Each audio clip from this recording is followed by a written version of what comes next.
தெனாலிராமன் கதை மூன்றாம் பாகம் பிரிவு 4 தலைப்பு பேராசைக்கார வணிகரும் தெனாலிராமனின் புத்திசாலித்தனமும். ஒரு நாள் விஜயநகர் அரண்மனையில் அனைவரும் அமர்ந்திருந்தனர். அப்போது வெளிநாட்டிலிருந்து வந்த ஒரு பெரிய வணிகர் தன்னை உலகிலேயே மிக நேர்மையானவர் என்று பெருமையாக பேசினார். ஆனால் நகர மக்களோ அவர் மிகவும் பேராசைக்காரர் என்றும் ஏழைகளை ஏமாற்றி பணம் சம்பாதிப்பவர் என்றும் மன்னரிடம் புகார் கூறினர். மன்னர் கிருஷ்ணதேவராயர் உண்மை என்ன என்பதை கண்டுபிடிக்க வேண்டும்.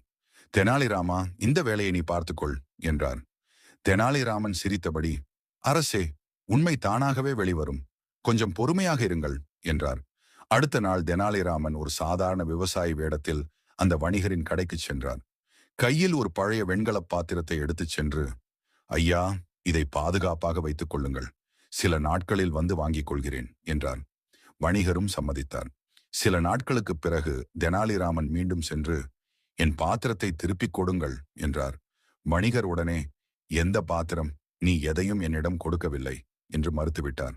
அந்த சமயம் தெனாலிராமன் சிரித்துக்கொண்டே, சரி, நாளை அரசவையில் சந்திப்போம் என்று கிளம்பிவிட்டார்.